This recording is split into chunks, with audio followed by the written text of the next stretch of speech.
জামাত NCP সহ ১১ দলীয় নির্বাচনী জোটে ইসলামী আন্দোলন ও খেলাফত মজলিস থাকবে কিনা সিদ্ধান্ত দুপুরে, বিকেলে চূড়ান্ত প্রার্থী তালিকা ঘোষণা।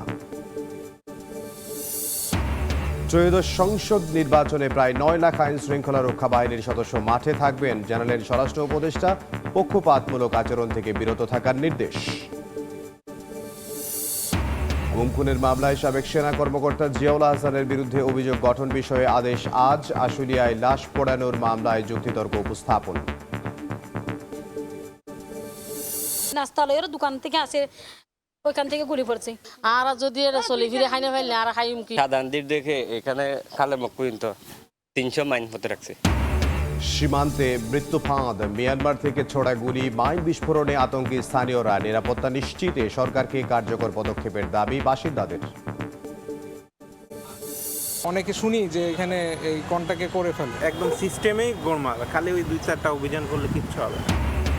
জন্ম নিবন্ধনে ভোগান্তি, ডিজিটাল সেবায় দালালের দৌরাত্ম্য। বাড়তি টাকা না দিলে ঘুরতে হয় মাসের পর মাস, জড়িত কর্মকর্তারাও। ব্যবস্থার আশ্বাস প্রশাসকের।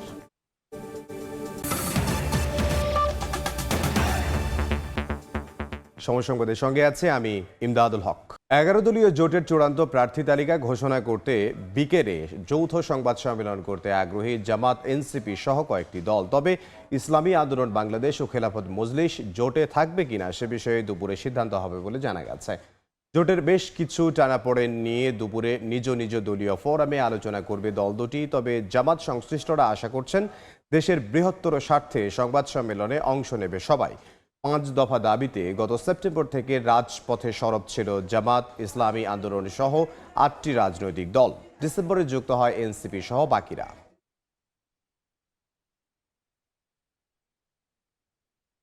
মনোনয়নপত্র যাচাই বাছাই রিটার্নিং কর্মকর্তাদের দেয়া সিদ্ধান্তের বিরুদ্ধে নির্বাচন কমিশনে পঞ্চম দিনের মতো চলছে আপিল শুনানি। আগারগাঁও নির্বাচন কমিশন ভবনে সকাল ১০টায় শুরু হয় শুনানি। আজকে শতাধিক আপিল শুনানি হবে। এদিন বাংলাদেশ কমিউনিস্ট পার্টির 4টি আবেদনের সবগুলো বৈধ ঘোষণা করা হয়। প্রার্থীরা জানান, স্বাক্ষর সংক্রান্ত জটিলতায় প্রাথমিকভাবে মনোনয়ন অবৈধ হলেও নির্বাচন কমিশনের রায়ে বেশিরভাগ প্রার্থী তাদের মনোনয়ন ফিরে পাচ্ছেন।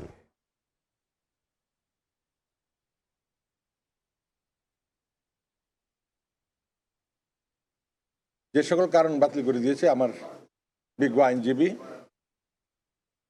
উপস্থাপন করেছেন নির্বাচন কমিশনে, নির্বাচন কমিশন গ্রহণ করেছে। আমার মনোনয়ন তারা বৈধ ঘোষণা করেছে। অসংখ্য শুকর আদায় যে মহান রাব্বুল আলামিন আজকে নির্বাচন ট্রাইব্যুনালের মাধ্যমে আমার বাতিলকৃত মনোনয়নপত্রের বৈধতা ঘোষণা পেয়েছি। এই মুহূর্তে নির্বাচন কমিশনে আছেন সহকর্মী শাহিন আলম, সরাসরি যাব তার কাছে। শাহিন, নির্বাচন কমিশনে প্রার্থিতা বাতিলের বিরুদ্ধে আপিলের শুনানি চলছে। আজকে পঞ্চম দিনের মতো এই শুনানি চলছে। আমরা জানিয়ে রাখি যে আজকে শতাধিক প্রার্থীর এই আপিল শুনানি অনুষ্ঠিত হবে এবং সকাল থেকে অনেক প্রার্থীর এর মধ্যে শুনানি শেষ হয়েছে, তারা বেরিয়ে আসছেন এবং গণমাধ্যমের সঙ্গে কথা বলছেন। প্রার্থীরা যেটি বলছেন যে ভোটারদের যে 1% স্বাক্ষর নিতে হয় মনোনয়ন পত্রে, সে স্বাক্ষরের জটিলতার কারণে রিটার্নিং কর্মকর্তার কাছে তাদের মনোনয়ন পত্রটি অবৈধ হয়েছিল এবং নির্বাচন কমিশনের কাছে তারা পুনরায় আবেদন করেন এবং এখানে এসে সে শুনানির মাধ্যমে অনেকের মনোনয়নই পুনরায় সেটি বৈধ হচ্ছে।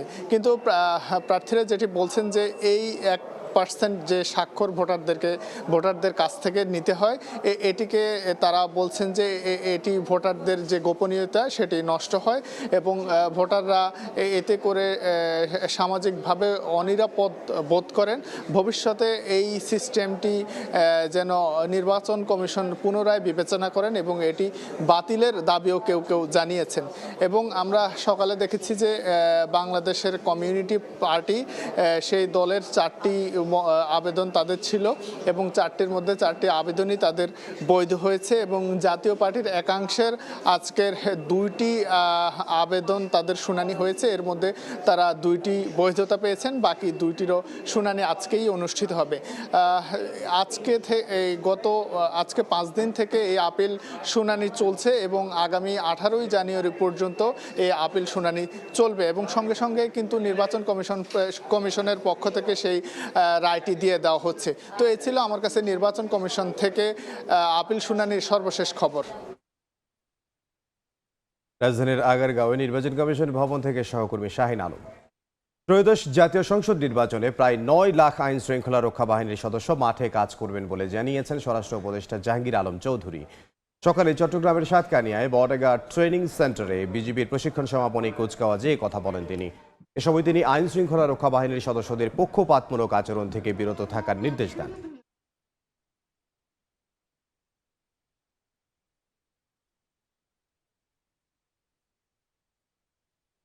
আগামী ত্রয়োদশ জাতীয় নির্বাচন অবাধ, সুষ্ঠু, শান্তিপূর্ণ এবং উৎসবমুখর পরিবেশ অনুষ্ঠানের লক্ষ্যে আইন শৃঙ্খলা বাহিনীর প্রায় 8,97,117 জন সদস্য দায়িত্ব পালন করবে। আপনাদের যে কোনো ধরনের অনৈতিক, পক্ষপাতমূলক বা দায়িত্ব বহির্ভূত আচরণ ও কর্মকাণ্ড যা নির্বাচন প্রক্রিয়াকে প্রভাবিত বা বিঘ্নিত করতে পারে তা থেকে সম্পূর্ণভাবে বিরত থাকার জন্য আমি আপনাদেরকে সুস্পষ্টভাবে নির্দেশনা প্রদান করছি। চট্টগ্রামের সাতকানিয়ায় বিজিবির প্রশিক্ষণ সমাপনী কুচকাওয়াজ শেষে কথা বলছেন স্বরাষ্ট্র উপদেষ্টা, সরাসরি যাচ্ছে সেখানে। এই জন্য কিন্তু তাদের এই প্রশিক্ষণ তাড়াতাড়ি কমপ্লিট করে তাদের বিভিন্ন ইউনিটে পাঠাতে দেওয়া হচ্ছে। তারা এই আগামী 12ই ফেব্রুয়ারি যে আমাদের জাতীয় নির্বাচন, এই নির্বাচনে তারা অংশগ্রহণ করবে। স্যার, যারা বিশৃঙ্খলা সৃষ্টি করবে অথবা নির্বাচনের নিরাপত্তার জন্য স্যার কি ব্যবস্থা নিয়েছেন? এই যে নির্বাচনে যারা বিশৃঙ্খলা সৃষ্টি করবে তাদের জন্য এদের ফোর্সের সংখ্যা বাড়ানো হচ্ছে এবং কেউ বিশৃঙ্খলা সৃষ্টি করতে পারবে না। আপনারা যদি সবাই সহযোগিতা করেন, নির্বাচন খুব শান্তিপূর্ণভাবে হয়ে যাবে।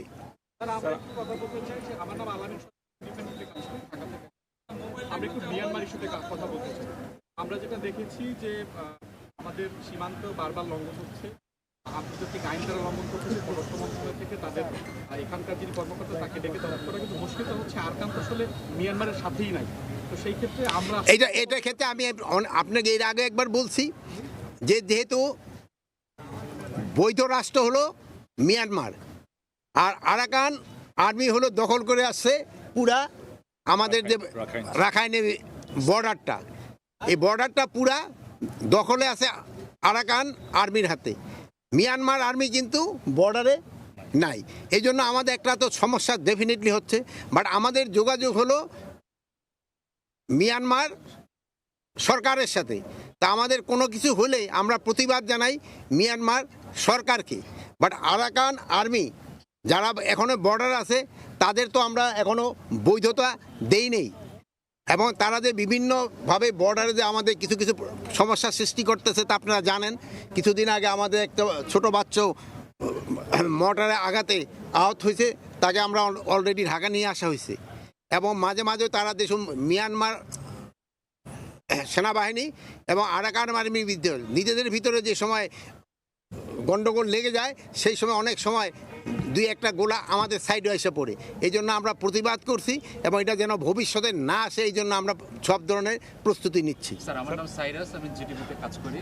স্যার, আমার একটা প্রশ্ন ছিল আবারও নির্বাচন প্রসঙ্গে, যে পার্শ্ববর্তী রাষ্ট্রে আমাদের সাবেক যিনি প্রধানমন্ত্রী যিনি পালিয়ে গিয়েছেন শেখ হাসিনা, তিনি রয়েছেন ওখানে এবং তিনি এবং তার পুত্র সজীব ওয়াজেদ জয় নির্বাচন প্রসঙ্গে বিভিন্ন সময় হুমকি ধামকি দিয়ে আসছে। সেক্ষেত্রে ভোটারদেরকে কোনো এই ধরনের হুমকি ধামকি শঙ্কিত করবে কিনা আপনি স্বরাষ্ট্র উপদেষ্টা হিসেবে ভোটারদেরকে কী ধরনের আশ্বস্ত করতে চান আগামী 12 ফেব্রুয়ারি নির্বাচনে তারা নির্বিঘ্নে ভোট কেন্দ্রে যেতে পারবে কিনা এবং ভোট কেন্দ্রে যারা দায়িত্ব পালন করবে যে সমস্ত সামরিক, বেসামরিক বা সিভিলিয়ানরা, তাদের নিরাপত্তা ব্যবস্থা কোনো ঢেলে সাজিয়েছেন কিনা? আপনি আরেকটা জিনিস হলো একটা করে শেষ করি। আপনি তো নিজে শঙ্কিত না, আর ওই দূরে থেকে যদি তারা ওই বিভিন্ন ধরনের কি বলে বক্তব্য দিচ্ছে, যদি তাদের এত সাহস থাকে তো দেশে এসে তো দিত। যারা পালায় আছে অন্য জায়গায়, ওখান থেকে তো পালায় আছে, চোর তো অনেক কিছু বলতে পারে, তারা পালায় আছে, পালায় ওখান থেকে বলতেছে, তাদেরটা কেউ শঙ্কিত হবে নাকি? যদি ওনাদের সাহস থাকে দেশের ভিতরে আসুক, আইসা আইনের আওতায় আইনের আশ্রয় নেক এবং তারা তাদের কথা বলুক। অন্য দেশে পালায় কথা বললে তো ওইটার কোনো ভ্যালু নেই। চট্টগ্রামে কথা বলছিলেন স্বরাষ্ট্র উপদেষ্টা জাহাঙ্গীর আলম চৌধুরী। তার বক্তব্য সরাসরি আপনারা দেখতে ভিজিট করুন সময় টিভির ফেসবুক পেজে। গুমপুরে শতাধিক মানুষ খুনের ঘটনায় মানবতা বিরোধী অপরাধের মামলায় সাবেক সেনা কর্মকর্তা জিয়াউল হাসানের বিচার শুরুর আদেশ দিয়েছেন ট্রাইব্যুনাল। আন্তর্জাতিক অপরাধ ট্রাইব্যুনাল 1 এ আদেশ দেন। সকালে জিয়াউল হাসান সহ গ্রেফতার মোট 15 আসামিকে ট্রাইব্যুনালে হাজির করা হয়। গত 17 ডিসেম্বর এই মামলায় আনুষ্ঠানিক অভিযোগ দাখিল করে প্রসিকিউশন। 3টি অভিযোগ আমলে নেয়ার আবেদন করেন চিফ প্রসিকিউটর মোহাম্মদ তাজুল ইসলাম। অভিযোগ আমলে নেন ট্রাইব্যুনাল। এছাড়া ট্রাইব্যুনাল 2 এ আশুলিয়ায় 6 মরদেহ পোড়ানো সহ 7 জন হত্যা মামলায় যুক্তিতর্ক উপস্থাপন শুরু হবে। গত রোববার এই মামলার সাক্ষ্য গ্রহণ শেষ হয়। এদিকে আবু সাইদ হত্যা মামলার যুক্তিতর্ক উপস্থাপনের তারিখ নির্ধারণ হতে পারে আজ। মিয়ানমারের বিদ্রোহী গ্রুপ আরাকান আর্মি বাংলাদেশের সীমান্ত ঘেঁষে বিপজ্জনক স্থল মাইন বসিয়েছে বলে অভিযোগ উঠেছে। এখন পর্যন্ত 300টি মাইন স্থাপনের তথ্য জানাচ্ছেন স্থানীয়রা। আর এই মাইন বিস্ফোরণে বাংলাদেশি বাসিন্দাদের যেমন অঙ্গহানি হচ্ছে, তেমনি প্রায়ই মারা যাচ্ছে গরু ছাগলও, যার ফলে বোমা, গুলি, মাইন ও সশস্ত্র গোষ্ঠীর অনুপ্রবেশে সীমান্তবাসীর উদ্বেগ বাড়িয়েছে কয়েক গুণ। মোহাম্মদ ফরাজের ক্যামেরায় বিস্তারিত জানাচ্ছেন সুজাউদ্দিন রুবেল। সীমান্তের লম্বাবিল সংলগ্ন নাপ নদীতে জীবিকার একমাত্র অবলম্বন নৌকাটি আছে কিনা দেখতে গিয়ে আরাকান আর্মির পুঁতে রাখা মাইনের বিস্ফোরণে গুরুতর আহত হয়েছেন সীমান্তের বাসিন্দা মোহাম্মদ হানিফ। বিস্ফোরণে তিনি একটি পা হারিয়েছেন এবং বর্তমানে মৃত্যুর সঙ্গে পাঞ্জা লড়ছেন।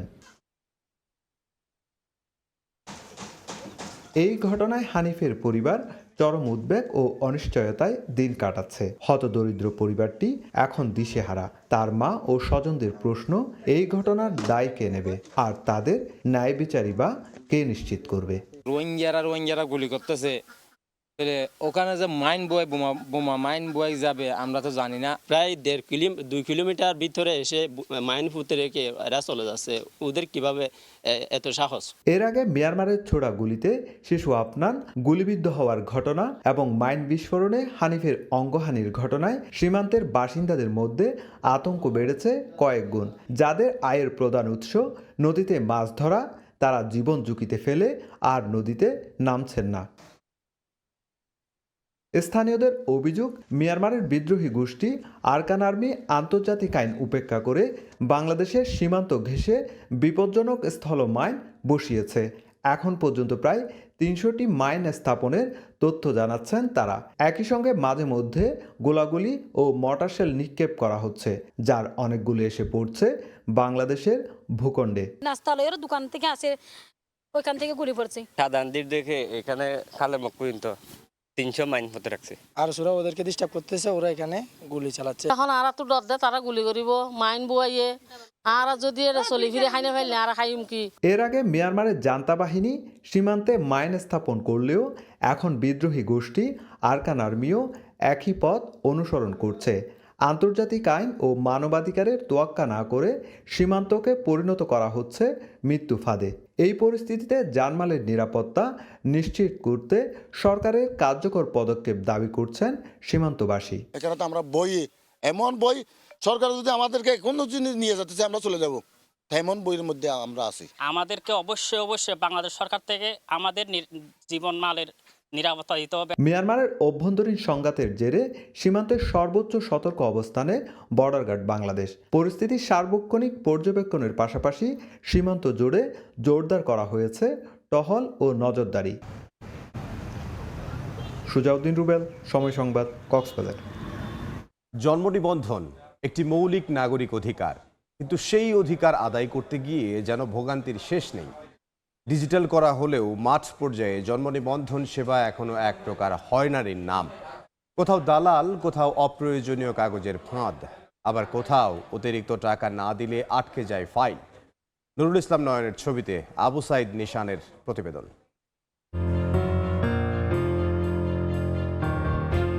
200-300 টাকা হইতো তাহলে চিন্তা ভাবনা করতাম ফ্লাই দেওয়ার। অতিরিক্ত টাকা দিলে একটু তাড়াতাড়ি হচ্ছে। সিস্টেমেই গোলমাল।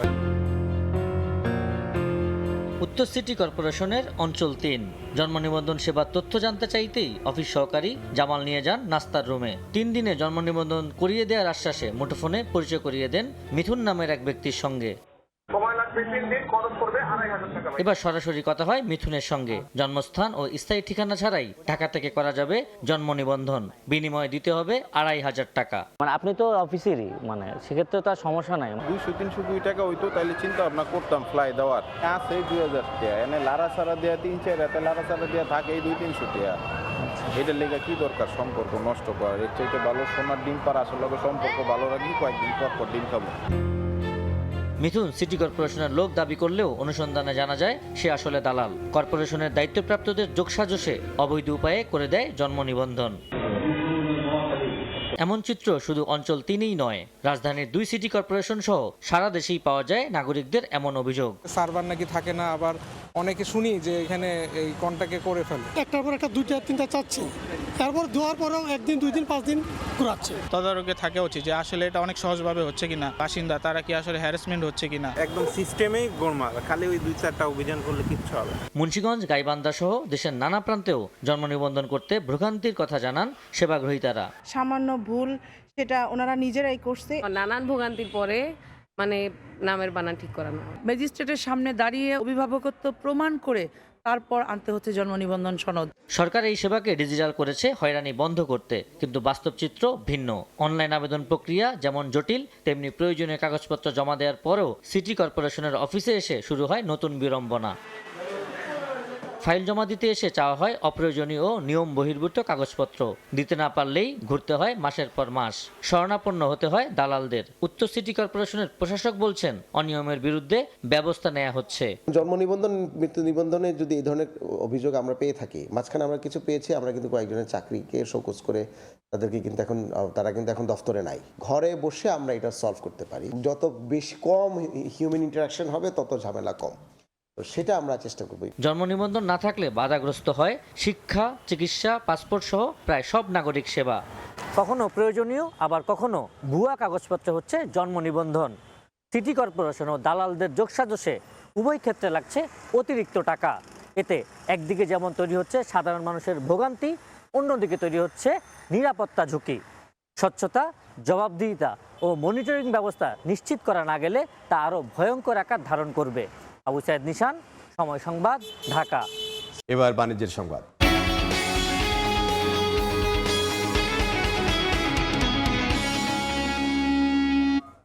ঢাকা আন্তর্জাতিক বাণিজ্য মেলায় প্রত্যাশা মতো বিদেশি প্রতিষ্ঠানের সাড়া না মেলায় আন্তর্জাতিক শব্দই যেখানে এবার বাদ দিতে চেয়েছিল সরকার, সেখানে ডজন ডজন বিদেশি প্রতিষ্ঠান অংশ নিয়েছে এবারের আসরে। কারো কাছে স্টল এসেছে নিত্য পণ্যের মতো হাত বদল হয়ে, কেউ আবার নিজের নামে বরাদ্দ পাওয়া স্টলের অর্ধেক ভাড়া দিয়েছেন আরেকজনকে। এমন নানা অসঙ্গতির কারণ জানতে কয়েক দফায় যোগাযোগ করা হলেও মুখে কুলুপ আয়োজক প্রতিষ্ঠান ইপিবির। মোমেন হোসেনের ক্যামেরায় অন্তরা সেনের রিপোর্ট।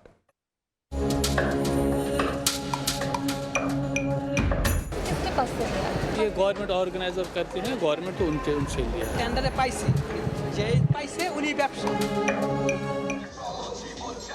ঢাকা আন্তর্জাতিক বাণিজ্য মেলা নানা সমালোচনার মধ্যে এবার বসেছে 30তম আসর। বিদেশি প্রতিষ্ঠানের প্রত্যাশিত অংশগ্রহণ না থাকায় মেলা শুরুর আগে আন্তর্জাতিক নামে বাদ দেওয়ার সিদ্ধান্ত নিয়েছিল সরকার। অবশেষে 3 দশক আগের নাম বহাল রেখে 3 জানুয়ারি মেলার উদ্বোধনী অনুষ্ঠান ও এর আগে করা সংবাদ সম্মেলনে জানানো হয় এবার মেলায় অংশ নিচ্ছে 6 দেশের প্রতিষ্ঠান। আন্তর্জাতিক বাণিজ্য মেলায় বিদেশি স্টল থাকবে, এটাই স্বাভাবিক। ইপিবির তথ্য বলছে 11টি স্টল আর প্যাভিলিয়ন বরাদ্দ করা হয়েছে বিদেশিদের জন্য। তবে বাস্তবে এসে দেখা যাচ্ছে এর সংখ্যা দ্বিগুণেরও অনেক বেশি। কর্তৃপক্ষ বলছে তাদের কাছে এই ধরনের কোনো তথ্যই নেই। তবে কি এর পেছনে রয়েছে অন্য কোনো কারসাজি? চলুন দেখা যাক।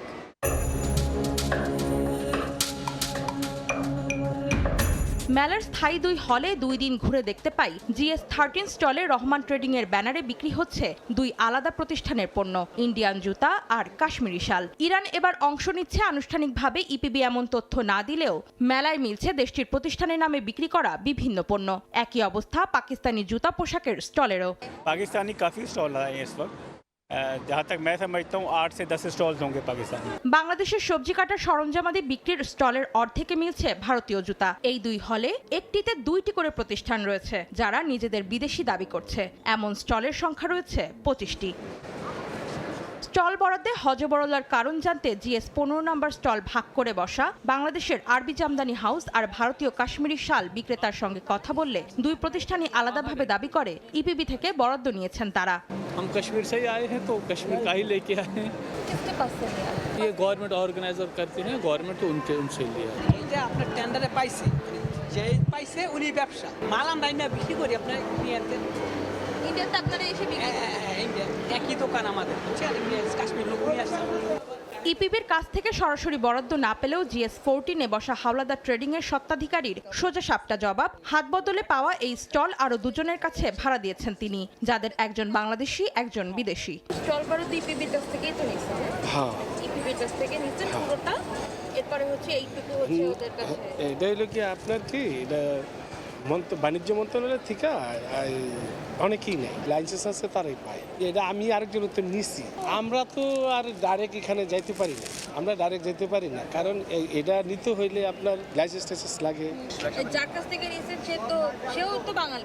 হ্যাঁ, সে বাংলাদেশি। হ্যাঁ, সে বাংলাদেশি। না, আমি একই নিয়েছি, যেমন তারা আমাদের সাথে আর কি একটিছি।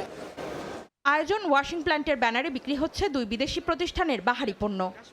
मगर इसको 2 भाग किया, एक भाग हमारा, एक भाग किसके पास से ये भाड़ा लिया? इसका नाम अब्दुल्ला। अब्दुल्ला, इसका पूरा नाम क्या है? मालूम नहीं है इसका नाम। वो क्या बांग्लादेशी है? हाँ, बांग्लादेश। শুধু স্থায়ী দুই হলে আমাদের চোখে পড়া এমন নানা অসঙ্গতির কারণ জানতে আয়োজক প্রতিষ্ঠান রফতানি উন্নয়ন ব্যুরো ইপিবির সঙ্গে কয়েক দফা যোগাযোগ করা হলেও ক্যামেরার সামনে কোনো কথা বলতে রাজি হননি কেউ।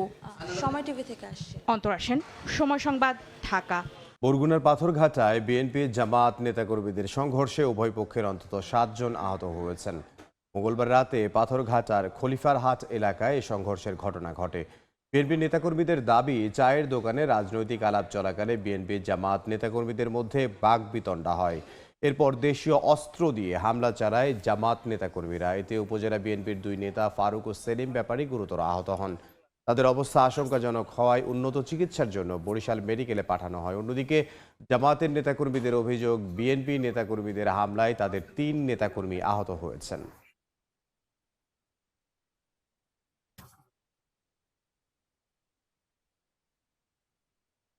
জামাত শিবিরের কিছু লোকজন আমার হামলা করে, তর্কতর্কি বাজে, আমার পিঠের মারছে, লাথি মারছে, ঘুষি মারছে, আর চাকু আমি দৌড় দিছি, দেখি আমি দৌড় দিছি, তখন চাকু দিয়ে ফোঁস মারছে আমার। অতর্কিত হামলা করছে, অতর্কিত হামলা করার কারণে আমি যে ফিরেছি, কিন্তু আমারে এবং আমার আরো একজন ভাই ছিল, এদেরকে মারছে। দেশের বাইরের খবর, থাইল্যান্ডে চলন্ত ট্রেনের উপর নির্মাণাধীন প্রকল্পের একটি ক্রেন ভেঙে পড়ে অন্তত 22 জন নিহত হয়েছেন। এ ঘটনায় আহত হয়েছেন 79 জন। স্থানীয় সময় বুধবার ব্যাংকক শহরের উত্তরে নাখন রাচাসিমা প্রদেশের বান থানন খোট এলাকায় এ দুর্ঘটনা ঘটে। ট্রেনের বগির ভেতরে আটকে পড়া যাত্রীদের উদ্ধারে ঘটনাস্থলে উদ্ধারকারী দল কাজ করছে। আহতদের অবস্থা আশঙ্কাজনক হওয়ায় নিহতের সংখ্যা আরও বাড়তে পারে বলে আশঙ্কা করা হচ্ছে। লাওস সীমান্ত থেকে থাইল্যান্ডের রাজধানী পর্যন্ত একটি দ্রুতগতির রেলপথ নির্মাণ প্রকল্পের কাজে ব্যবহৃত হচ্ছিল ক্রেনটি। যাত্রীবাহী ট্রেনটিতে মোট 195 জন যাত্রী ছিল বলে জানিয়েছে থাইল্যান্ডের রেল কর্তৃপক্ষ। প্রথমবারের মতো ফিফা বিশ্বকাপ ট্রফি দেখে অবাক জামাল ভুঁইয়া। এই মুহূর্তটা তাকে থমকে দিয়েছিল বলে মন্তব্য করেন বাংলার ক্যাপ্টেন। ট্রফির পাশাপাশি ব্রাজিলের বিশ্বকাপ জয়ী দলের সদস্য গিলবার্তো সিলভার সঙ্গে সাক্ষাৎ জামাল নিয়েছেন বাড়তি অনুপ্রেরণা হিসেবে। তার বিশ্বাস, এই ট্রফি ট্যুর বাংলাদেশ ফুটবলের নতুন জেনারেশনের জন্য হয়ে থাকবে বিশেষ এক বার্তা। 4 বছরের ব্যবধানে আবারও বিশ্বকাপ ট্রফি বাংলাদেশে। বিমানবন্দরে আয়োজকদের ছোট্ট আনুষ্ঠানিকতা। বাফুফে সভাপতি তাবিথ আওয়ালের পাশাপাশি ঐতিহাসিক এই মুহূর্তের সাক্ষী জামাল ভুঁইয়া। যে ট্রফি লিওনেল মেসি পেরে ম্যারাডোনা স্পর্শ করেছেন, প্রথমবারের মতো তা দেখতে পেয়ে অবাক বাংলার কাপ্তান। একজন ফুটবলার হিসেবে এই দর্শন ক্যারিয়ারের অন্যতম প্রাপ্তিই বলে মনে করেন জামাল। যেহেতু ট্রফি আসছে Bangladesh, let this be an inspiration to all the footballers যারা হার্ড ওয়ার্ক করতে পারে, practice, whoever wants to be a footballer, with this trophy আমি মনে করি আরো মোটিভেশন আসবে। এবারের বিশ্বকাপ ট্রফি বাংলাদেশের সঙ্গে করে নিয়ে এসেছেন ব্রাজিলের হয়ে 2002 বিশ্বকাপ জয়ী দলের সদস্য গিলবার্তো সিলভা। ফুটবল নিয়ে তার সঙ্গে কথা হয়েছে জামালের। তার মতো একজনের সান্নিধ্যকে দেখছেন অনেক বড় অনুপ্রেরণা হিসেবে। এই টিমটা ছিল রোনালদো, রিভালদো, রোনালদিনহো, ইভেন জেলবার্তো ছিল। Saw him coming to Bangladesh of course এটা একটা এক্সট্রা মোটিভেশন। আর এই বছর তো অনেক খেলা আছে বাংলাদেশের, সো মানে আমি অনেক এক্সাইটেড হয়েছে। 150 দিনের ট্রফি ট্যুর শেষে স্বপ্নিল এই শিরোপা পৌঁছাবে মেক্সিকো। সেখানেই শুরু হবে ইতিহাসের সবচেয়ে বড় বিশ্বকাপ। জামাল বিশ্বাস করেন 24 বছরের অপেক্ষার অবসান ঘটিয়ে এবার তা ঘরে তুলবে ব্রাজিল। ডেনমার্ক যদি না পারে দেন অফ কোর্স আমি চাই ব্রাজিলের হাতে। এবার 30টি দেশের 75টি স্পটে প্রদর্শিত হবে ফিফা বিশ্বকাপ ট্রফি। বাংলাদেশ ঘুরে যার পরবর্তী গন্তব্য সাউথ কোরিয়া। এসএম ইকবাল, সময় সংবাদ, ঢাকা। সময় সংবাদের শীর্ষ সংবাদগুলো জানিয়ে দিচ্ছে আরও একবার। জামাত, এনসিপি সহ 11 দলীয় নির্বাচনী জোটে ইসলামী আন্দোলন ও খেলাফত মজলিস থাকবে কিনা সিদ্ধান্ত দুপুরে বিকেলে চূড়ান্ত প্রার্থী তালিকা ঘোষণা। ত্রয়োদশ সংসদ নির্বাচনে প্রায় 9 লাখ আইন শৃঙ্খলা রক্ষা বাহিনীর সদস্য মাঠে থাকবেন, জানালেন স্বরাষ্ট্র উপদেষ্টা। পক্ষপাতমূলক আচরণ থেকে বিরত থাকার নির্দেশ। এবং গুম খুনের মামলায় সাবেক সেনা কর্মকর্তা জিয়াউল হাসানের বিচার শুরুর আদেশ। নির্দোষ দাবি আসামি পক্ষের। আশুলিয়ায় লাশ পোড়ানোর মামলায় যুক্তিতর্ক উপস্থাপন।